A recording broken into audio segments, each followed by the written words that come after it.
autofinanciarnos? No. ¿Creéis que somos pobres y necesitamos de la solidaridad de los otros estados que forman parte de las autonomías? Perdona. No, que te daba la palabra, pero luego... Era solo un apunte porque el tema de la insolidaridad que no es cierto, porque de hecho las balanzas fiscales que se han publicado, las oficiales, hablan de déficits fiscales escalofriantes, que son insostenibles. ¿Te la quieres tú hablar? Bueno, simplemente un apunte y no quiero que haya otros compañeros de mesa que... Pero mira, yo nací en Venezuela como consecuencia del exilio de mis padres. Yo nací en Venezuela como consecuencia del exilio de mis padres. Y yo estudié mis primeros estudios en Cumaná, donde yo nací, el oriente venezolano, y luego en Caracas. Y Simón Bolívar, en Venezuela, y fíjate, hay un sistema bolivariano, era libertador. Había liberado no solamente a Venezuela, que era en ese momento un pequeño país, una capitanía general, sino a la Gran Colombia, a Ecuador, a Perú y a Panamá, 5 repúblicas. Y con los 7 años vine a estudiar a San Sebastián. Bueno, pues Simón Bolívar no era libertador, sino era un asqueroso separatista. Es decir, la historia la cuenta según le va. Y bueno, pues esa para mí fue una gran lección. Es decir, vamos a ver quién cuenta la historia. Eso de que España es una nación, yo personalmente pues respeto, porque una nación, según Renan, es un plebiscito permanente. Y estamos viendo que ese plebiscito permanente en España no existe. Hay gente que se considera nacional catalán, nacional aragonés, nacional gallego, nacional vasco. Otra cosa es el Estado. Y volvemos al Estado, que es la administración profesionalizada. ¿Que España existe? Por supuesto que existe. Y que tiene muchísimos años de historia. Sí, pero era un reino. España como tal nace como concepto político-jurídico en 1812 con la Constitución de Cádiz. Y esa Constitución que tenemos ahora y que todo el mundo la valora y que cumple 40 años, en nuestro caso dice, en la disposición adicional, la Constitución ampara y respeta los derechos históricos de los territorios forales. Esto es historia, y esto es ley. Por tanto, yo no estoy hablando así por hablar. Yo, no, ustedes son nacionalistas y yo, mi fórmula es la adecuada. Oiga, no.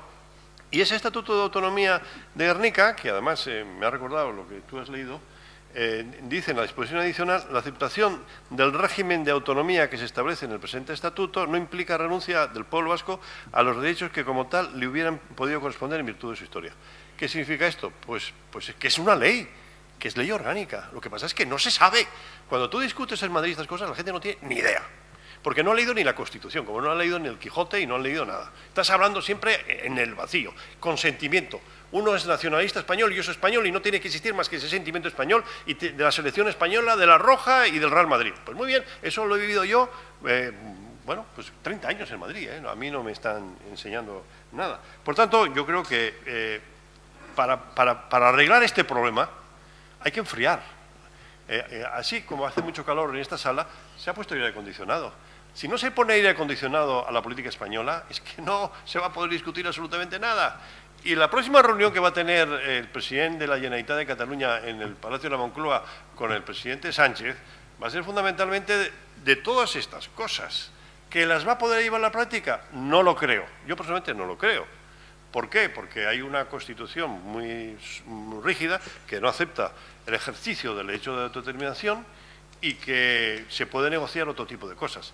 Ahora bien, existe también la generosidad del resto de España de reconocer que Cataluña es una nación.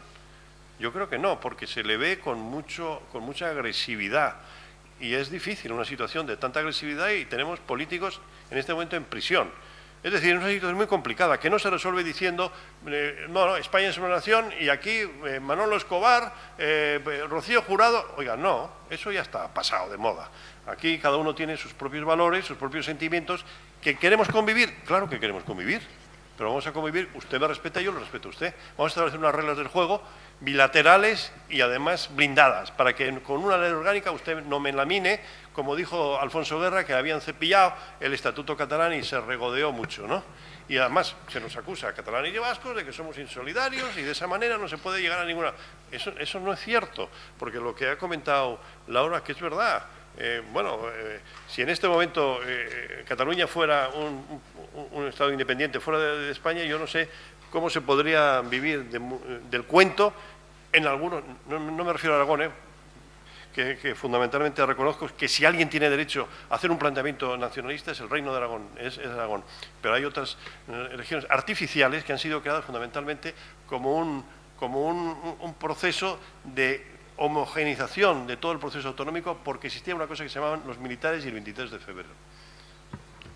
Mira, todos los políticos, tanto de esta mesa como de las mesas que tuvimos la semana pasada, hay más palabras, han repetido todos, de todos los ámbitos políticos, han utilizado este verbo, desenfriar, que la cuestión es, desde ayer desde el PP hasta Podemos y todos vosotros, solo por recordar que todos hablan de la necesidad de desenfriar.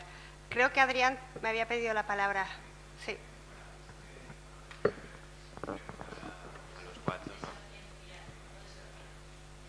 ¿Está conectado? No.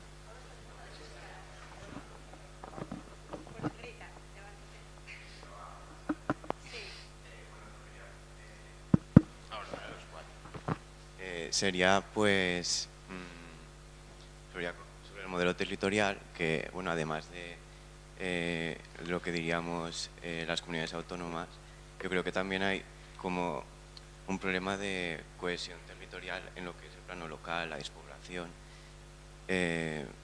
Y bueno, os quería preguntar si creéis que en eso también afecta a los, bueno, un poco ese sentimiento de nación se puede afectar, porque...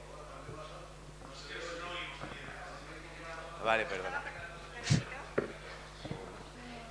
Que estaba diciendo que si es que el sentimiento de nacionalismo se veía también afectado por problemas como la despoblación, ¿no? Como la dispersión habitacional. Y te dejo. Y bueno, y por otro lado también os quería preguntar que si... Vale. Bueno, pues si veis que si las comunidades autónomas actúan por su lado, si no puede haber problemas en el desarrollo global, diríamos, de todas las comunidades. Quiero decir que si cada uno actúa por sus intereses, que a la vez se vea perjudicado, y si hace falta alguna iniciativa a escala nacional, ¿no?, de todas las comunidades en plan colaborativo. No sé qué os parecería. Vale. Bien, yo soy, he sido senador, pero sobre todo pues he sido 20 años alcalde, o soy 20 años alcalde, entonces tengo una visión pues muy práctica de la política, ¿no?, y muy realista, y a lo mejor pues no llego a ese análisis histórico, concienzudo, letrado de otros compañeros de mesa, pero sí que es cierto que estamos enredados en un debate identitario, en un debate organizativo, que nos hace no ocuparnos de temas tan importantes como quién va a pagar las pensiones, cómo va a competir Europa, España, Aragón o el País Vasco en un contexto de globalización, en un contexto en que, por seguir con la anécdota o con el símil de la frutería, ¿no?, en el supermercado global pues hay unas sandías y unos melones tremendos, ¿no?, y nosotros estamos discutiendo a ver si nos hacemos un racimo de uva que es un frágil, muy vulnerable. Yo creo que por ahí no vamos a buen camino, y por eso puede sonar un poco viejuno, pero yo creo que el modelo que tenemos es vigente, hay que retocarlo, pero cambiar por cambiar, sin saber hacia dónde vamos y sin ese consenso generalizado, pues es meternos en una aventura de mantenerse en movimiento, pero ¿hacia dónde vamos? Pues no lo sabemos.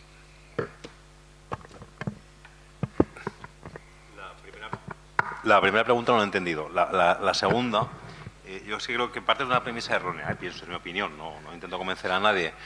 Pensar que el Estado centralista es bueno y favorece a todas las partes del territorio es radicalmente falso, y lo demuestra la experiencia.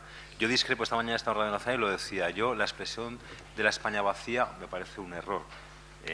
España no está vacía, unas partes de España no están vacías porque esa expresión parece connotar como que es algo casual. No, España, unas partes de Aragón están vaciadas porque ha habido decisiones políticas y van dirigidas y han sido muy eficaces para vaciar una parte, en mi caso, lo que importa más, de Aragón, en beneficio de otras partes. Hay decisiones políticas que hacen que la gente se vaya o al País Vasco, a Cataluña o a Valencia, vaciando Teruel o muchas comarcas de Zaragoza o el Alto Aragón. Por lo tanto, eso de que el centralismo protege a todos, mentira. Y no hay más que ver también el trato que hizo Franco en una dictadura a comunidades que hoy son muy fuertes. En Aragón solemos tener un problema tenemos muchos problemas. Uno es, tenemos mucho complejo, no somos conscientes de lo que somos. En el sistema de financiación autonómica, Aragón no somos de los que recibimos la pasta de otros sitios, somos de los que ponemos dinero para repartir la solidaridad entre el resto. Y esto creo que sería muy bueno que fuéramos conscientes de esto. El sistema de financiación autonómica, yo no discuto que perjudique a Cataluña. A Aragón le perjudica profundamente. Hay un gran problema con las balanzas fiscales, que es un cálculo teórico, pero es que además se calcula siempre per cápita, por personas. No es lo mismo dar sanidad a 3 millones de personas en una ciudad que dar la sanidad a 1.200.000 en 731 ayuntamientos, entre 731 municipios o 1.620 asentamientos, que es lo que hay en Aragón, por poner solo un ejemplo. Yo creo que en Aragón nos deberíamos quitar ese complejo de los hermanos pobres de la película y tomar conciencia de que este sistema, en primer lugar, repito, el Estado centralista no nos favoreció. Estamos como estamos por culpa del Estado centralista, en lo social y en lo económico, no digo en lo político. Y en segundo lugar, insisto, que este modelo ya no político, yo sí que hago hincapié en la financiación, porque me parece que el dinero es importantísimo para prestar los servicios públicos del Estado de Bienestar. No hablo de dinero para que los políticos cobren más sueldos, ¿sabes? Que eso es simplificar de una manera insultante. Hace falta dinero porque en Aragón no tenemos suficiencia financiera, no hay autonomía financiera, no hay suficiencia, no tenemos dinero suficiente para la sanidad, la educación, la vivienda. No os voy a contar las carreteras, que estoy todo el día sufriendo, en fondo es un buen sitio para sacar este tema. ¿Por qué? Porque hay un sistema de financiación pensado solo per cápita y no he pensado en la baja densidad, en la despoblación, en el envejecimiento, la masculinización, los problemas estructurales que tenemos en Aragón. Por lo tanto, yo creo que desde una visión españolista nos olvidamos absolutamente de Aragón. Y esa visión centralista a quien perjudica es a Aragón. Ojalá la gente que piensa diferente a mí me respetara tanto como le respeto yo. Yo respeto muchísimo a la gente, pero doy mi opinión. Y el federalismo es justo eso. O sea, el federalismo es eso de justo de que cada uno no va por su lado. En el federalismo, evidentemente, y todos hablan de federalismo, a mí me encantaría que alguien de los que en determinados partidos hablan de federalismo me explicaran cuál es su propuesta fiscal, que insisto que es la clave. En el federalismo, claro que cada parte federada tiene las competencias y hay un Estado, que es la diferencia, simplificando muchísimo con el confederalismo. Y es cierto que hay un problema. Yo, Iñaki, entiendo y defendemos la Hacienda Foral Aragonesa. Si el gran problema del régimen foral vasco y navarro es la falta de solidaridad con el resto del territorio. Pero la forma de calcular el cupo, que al final es una cuestión política, y es una cuestión política y no una cuestión económica de cuánto cuestan las competencias que ejerce el Estado en Navarra o el País Vasco. Pero como digo, yo sí que hablo de financiación porque parece que es absolutamente clave. Y sí que se ha extendido en Cataluña a cualquiera que le preguntes, a cualquiera, vote lo que vote. Hay un 50% independentista y un 50% no, vale, el que sea. Pero preguntas a quien preguntes, está convencido, igual no de que España roba, pero que el sistema de financiación es malo para Cataluña. Yo estoy seguro que preguntas en Aragón y la gente se cree que recibimos dinero de los demás, que no. Y yo creo que cuanto más sepamos, yo lo que está planteando Iñaki, de la falta de conocimiento que tenemos de lo que pasa al lado, de lo que pasa en casa. Hay mucha incultura económica, política, social, y eso es un gran problema. Yo tuve relaciones en el Senado con una persona que seguramente algunos conocéis, que es el que fue presidente del Senado y fue presidente de Castilla-León, que se llamaba Juan José Lucas. Y él era senador por Soria. Y entonces él a mí se me quejaba muchas veces, oye, vamos a ver, ¿qué has hecho tú por Soria? ¿No? Porque todo Soria cabe en el Bernabéu. Figuraros lo que estoy diciendo, Todo Soria cabe en el Bernabéu. ¿Y la culpa de quién es? ¿Nuestra? No, la han sido fundamentalmente tuya también. Una persona que ha sido ministro, una persona que ha sido presidente, una persona que tal. ¿Qué habéis hecho vosotros para evitar eso? Para que territorialmente España se desertice.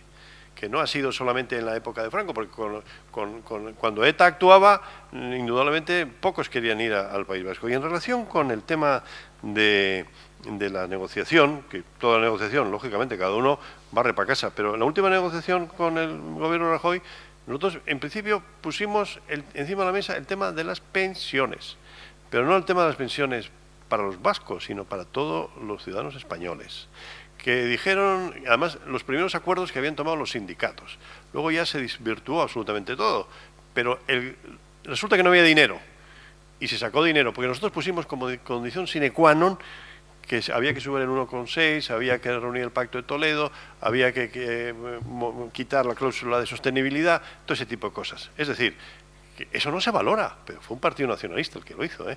Luego que 540 millones van para el País Vasco. Hombre, claro, tenemos una apuesta ferroviaria que indudablemente, ojalá, aquí también en Aragón, el debate de Canfrán es un debate inveterado y que está siempre encima de la mesa. Nosotros defendemos la Y vasca. Resulta que íbamos a ser la primera conexión Madrid por Hendaya, por Irún, y resulta que la primera fue con Sevilla. ¿No? ¿Por qué? Porque eso le interesó a Felipe González y Alfonso Guerra en su momento, venía a la Expo y lo hicieron. Y somos los últimos que vamos a tener el tren de alta velocidad somos nosotros. Todavía no hay tren de alta velocidad. Y lo defendemos. Claro, son cantidades pues muy grandes, fundamentalmente porque el País Vasco es un papel arrobado. Y lo que se va a hacer no es un tren, sino casi un metro, porque hay que horadar mucho la piedra. Y luego, y finalmente, un concepto. ¿Cuál es nuestro modelo ¿Va a ser nuestro modelo España o Europa? ¿Cuál es nuestro Estado a futuro? ¿Europa o España?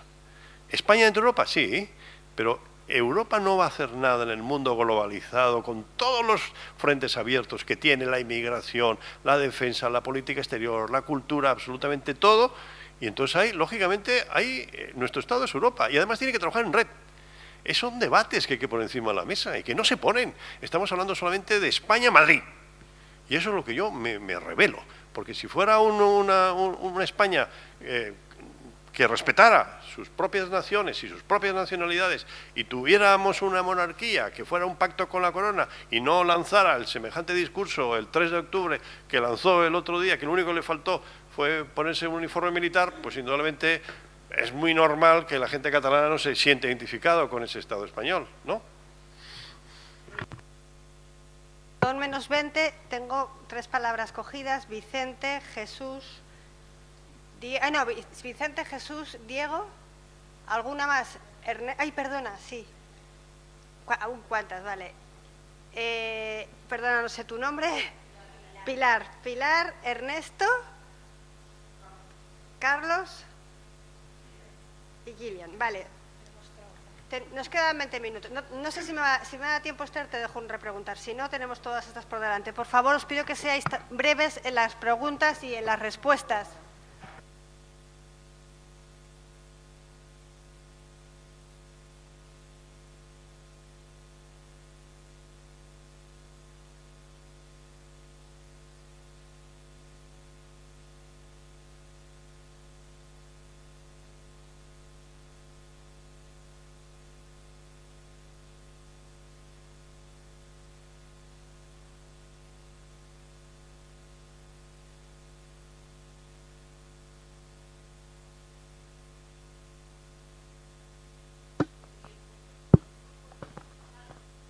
La derecha española nos echó de nuestros pueblos y de nuestro territorio. Y un 90% de mi familia vive en Cataluña, a la que amo profundamente porque nuestras cosas tengo aquí, ¿no? Estoy en Cataluña. Pero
Vicenta, corro riesgo de perder las amistades de toda la sala, pero por favor, pregunta. La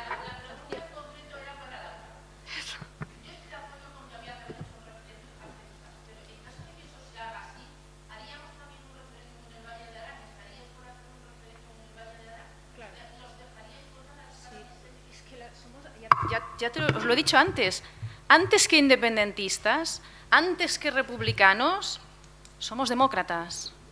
Y la democracia es esto, es que la gente hable, que la gente vote, que la gente decida. Esto es soberanía. Hombre, es que una cosa es que sea factible. Tú me preguntas teóricamente, ya te digo que sí.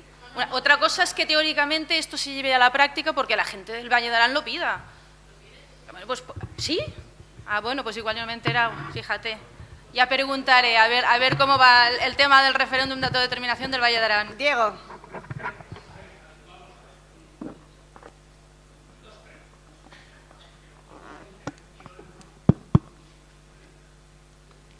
No se te oye. Cuando hablamos de la historia, yo me quedo con la historia desde el año 39 para este país.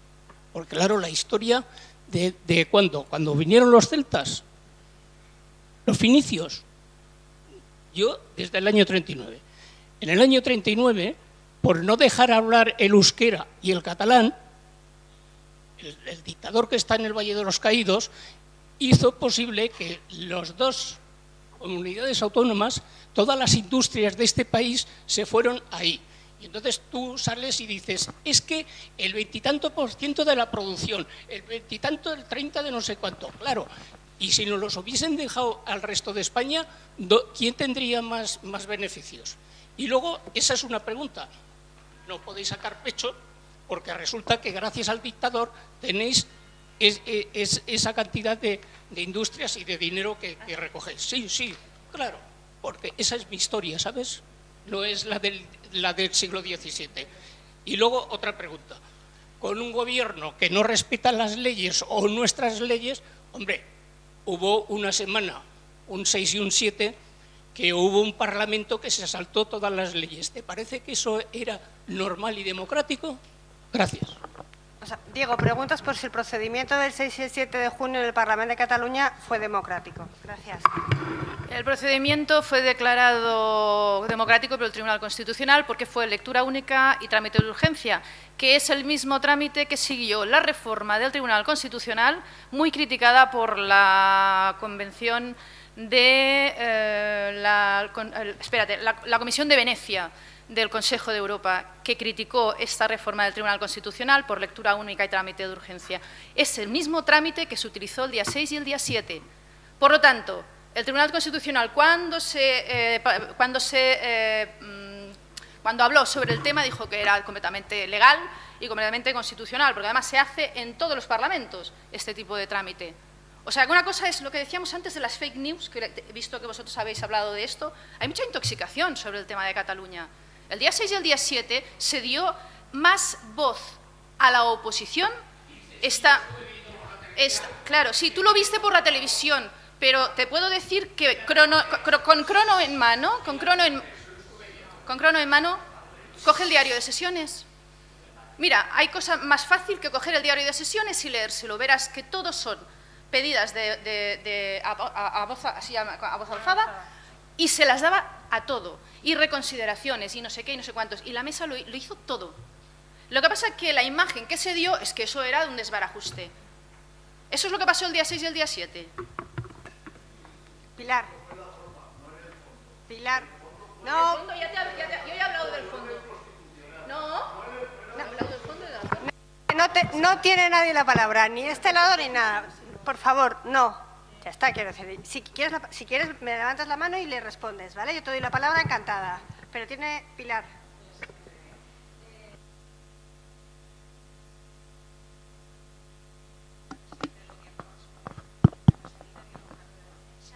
Bueno, la dio el presidente del Gobierno vasco, el señor Urkullu. Y bueno, lo he entrecomillado para no saltarme en una línea, es literal. Vemos la necesidad de abordar una reflexión sobre el actual modelo de Estado desde la asunción de su propia realidad plurinacional y la existencia de hechos diferenciales que demandan un tratamiento propio y singular. Subrayo, realidad plurinacional, de acuerdo, lo federal, bien. Hechos diferenciales que demandan un tratamiento propio y singular. Bueno, esto no es nuevo, lo vienen ustedes diciendo, pero está tan bien resumido. Eso lo que justifica es unos privilegios económicos.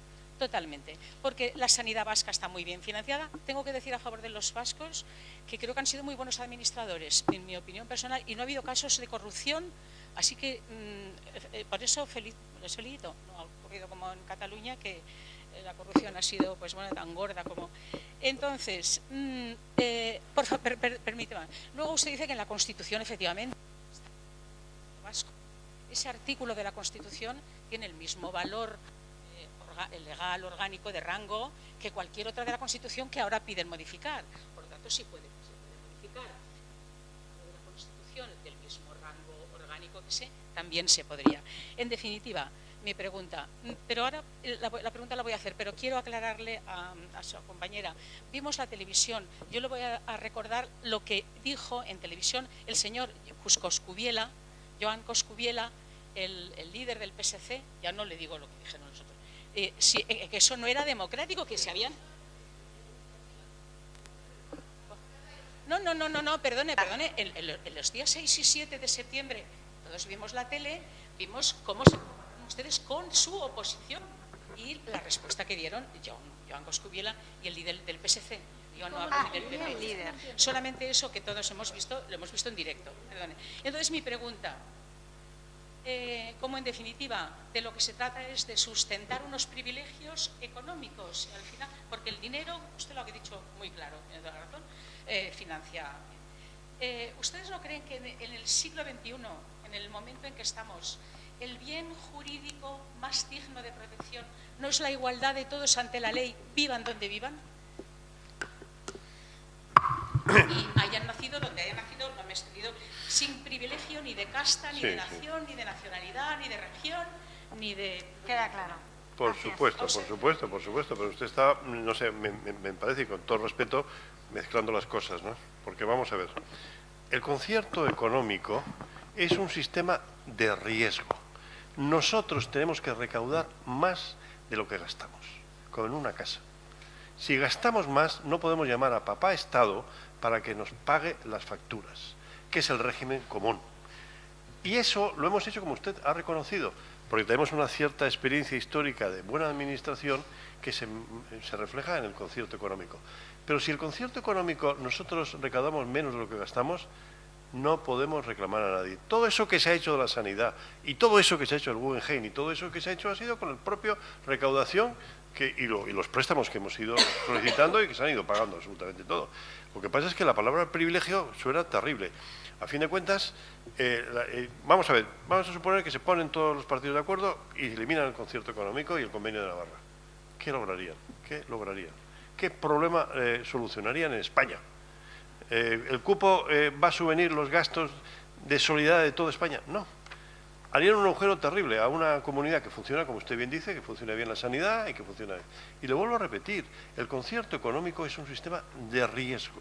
Y además, fíjese, viene después de una pérdida de una guerra carlista, donde Cano del Castillo dice, esto como no sé cómo tienen la administración, que paguen una cantidad alzada y ya está.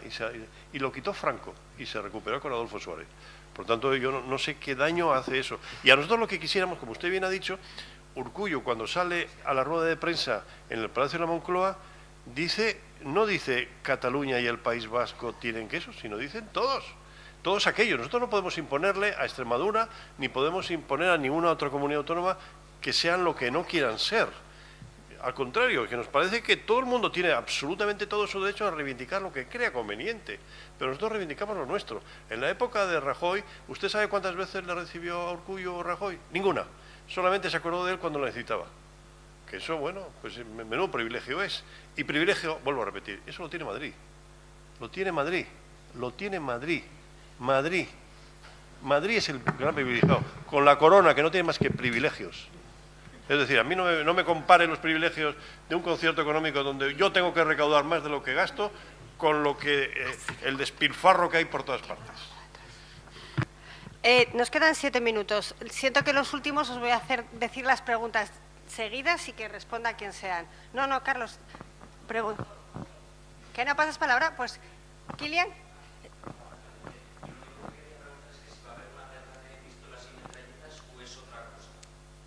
Perdón. Última. Brevísima, ¿eh? Me dirijo a la representante de Esquerra Republicana Vamos a ver, usted se solidariza con lo que... con lo que dijo el representante, el presidente de la Generalitat actual, Quim Torra, respecto a los insultos que nos ha dirigido al resto de los españoles. Vale, perfecto, ha quedado claro. A nuestro ADN, etcétera, etcétera, insultos que siempre han estado en Cataluña, o casi siempre. ¿Se solidariza usted? Yo me solidarizo con las personas las personas refugiadas, por ejemplo. Pero en todo caso, usted supongo me pregunta si estoy de acuerdo con, no sé, con algunos insultos que dice usted que Quim Torra ha dicho. Yo le diré una cosa, yo he leído bastante a Quim Torra cuando todavía era simplemente un editor de libros y le puedo asegurar de que en ningún momento insulta a nadie.